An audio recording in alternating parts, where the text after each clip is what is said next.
Salut à tous et bienvenue sur Avis Express pour le test du mètre laser de chez Otto. C'est un partenaire de Xiaomi et d'ailleurs il s'interface avec l'application Mi Home de Xiaomi et permet en plus de prendre des mesures à 30 mètres de créer des pièces virtuelles directement sur l'application. On va tester tout ça à l'intérieur de cette vidéo. Il pèse seulement 36 grammes, c'est-à-dire absolument rien, mesure 7 cm de haut, 3 cm de large et 1,6 d'épaisseur. Il est censé pouvoir tenir dans une poche et réussit bien son pari. Écran OLED, alors sans dire que c'est inédit, c'est franchement génial, il est ultra lisible, un petit peu moins en extérieur évidemment. En plein soleil, il faut quand même plisser les yeux pour parvenir à lire le cadran. Un bouton unique sur le côté pour l'allumer et prendre les mesures. Le laser s'éteindra au bout de 3 minutes si vous ne l'utilisez plus ou si vous restez appuyé de manière prolongée sur le bouton. Le trou au milieu est fait pour le tenir en mode pistolet.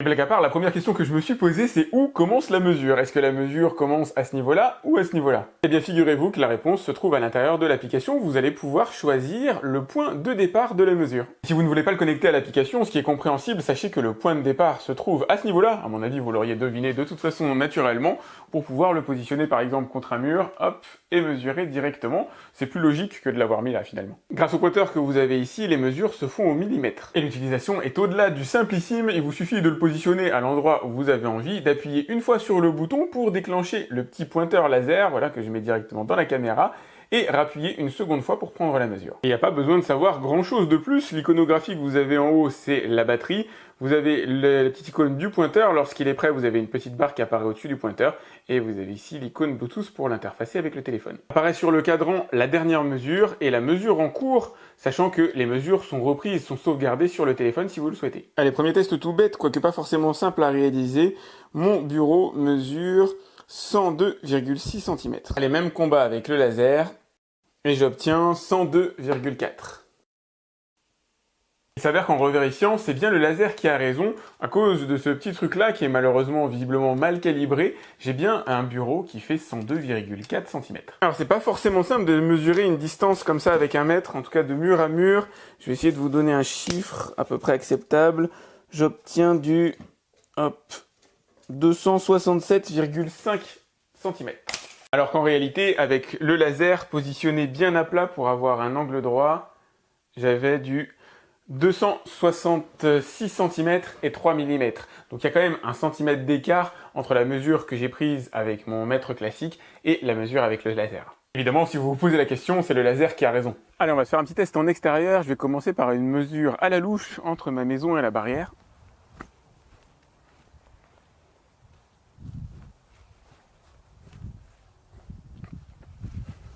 Allez, à vue de nez, je dirais qu'à 4,60 m, on va voir si ma mesure est bonne. 4,980 m, et je suis pas si mauvais que ça pour mesurer la distance. Alors vous, à la caméra, malheureusement, je pense que vous n'arrivez pas à voir le chiffre. Par contre, pour mesurer le bout de mon terrain là-bas, j'obtiens une fin de non-recevoir. À mon avis, c'est à cause du soleil. Aujourd'hui, il y a une très très forte luminosité, et je pense que le laser a du mal à voir son pointeur tout là-bas. Autrement dit, je doute pas que le pointeur fonctionne à une distance de 30 mètres, mais plutôt en intérieur. En extérieur, je vois mal comment il pourrait y arriver, ou éventuellement la nuit. La plus grande distance mesurable que j'ai chez moi, c'est celle-là, c'est mon couloir avec mon salon. Et regardez, lorsque le pointeur est situé à plus de 10 mètres, le laser, la lumière ici, fait à peu près la taille d'une phalange. Et voilà la distance max que j'ai pu obtenir, alors 12 mètres 74, donc à mon avis le laser va bien à 30 mètres, c'est juste qu'il faut un environnement relativement peu éclairé, ou en tout cas pas en extérieur. Tenez, regardez, comment faire si vous voulez mémoriser les codes d'un volume, d'un meuble par exemple, chez Ikea, admettons. Donc vous allez sur l'application, voilà, donc vous allez sur dessiner sur l'image, ensuite photographier, je vais prendre le carton en photo. Voilà, et ensuite vous allez dessiner le carton avec les petites barres qui sont ici.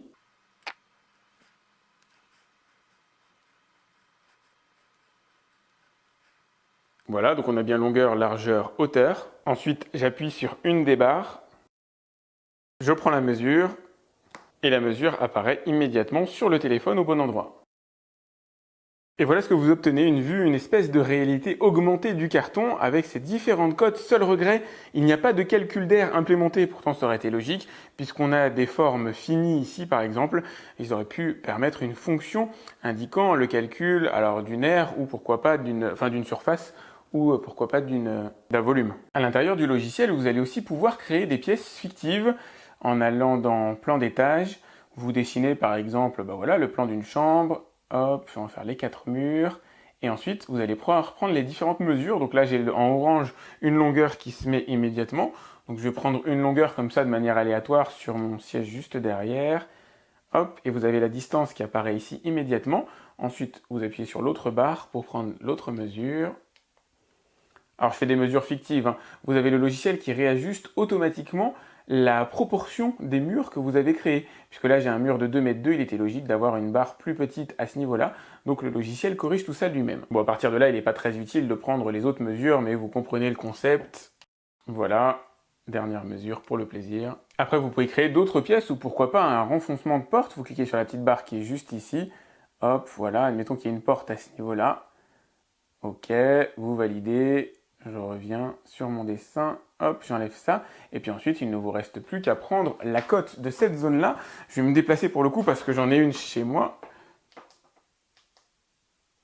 Et normalement, ça a dû apparaître sur le téléphone. Si c'est pas assez lisible, vous pouvez toujours agrandir l'écran avec les doigts. Et enfin, pour aller plus vite, vous pouvez créer des pièces adjacentes avec le système de rectangle que vous avez juste ici. Voilà un beau petit joujou que je suis content de vous présenter, assez novateur au sens où l'interfaçage avec l'application offre de réelles possibilités que vous n'allez pas trouver dans la plupart des télémètres, en tout cas des lasers du marché. Il manque le calcul des volumes, le calcul du nerf, ça aurait été pourtant simple à implémenter, et notamment directement sur le laser lui-même, mais malheureusement c'est pas disponible, et aussi bien sûr la prise de mesure par jour, par belle journée, on va dire par forte luminosité, jusqu'à 30 mètres comme promis. Là on est plus sur du 30 mètres en intérieur ou de nuit. Une chose est certaine, de mur à mur, je trouve ça plus précis que mon mètre traditionnel. Par contre, de bord à bord, pour un meuble par exemple, c'est à peu près la même chose. J'espère que vous avez apprécié ce petit test. Si c'est le cas, n'hésitez pas à le liker, c'est important pour moi. Je vous ai mis le lien pour voir combien il coûte directement dans la description. Vous vous posez pas mal de questions sur la TVA en ce moment et c'est logique par rapport à la Chine. La TVA est déjà inclue à l'intérieur du prix lorsque vous passez votre commande et facturée directement par AliExpress. Donc vous n'aurez rien à payer au moment de la livraison évidemment. Pensez à vous abonner à ma chaîne si ce n'est pas déjà fait. Si vous avez des questions concernant ce produit, vous pouvez me les laisser directement dans la description. Je réponds à tous mes abonnés. En tout cas, j'essaye de répondre à tous mes abonnés. Et quant à moi, je vous dis à très vite pour un autre test sur AliExpress. Salut!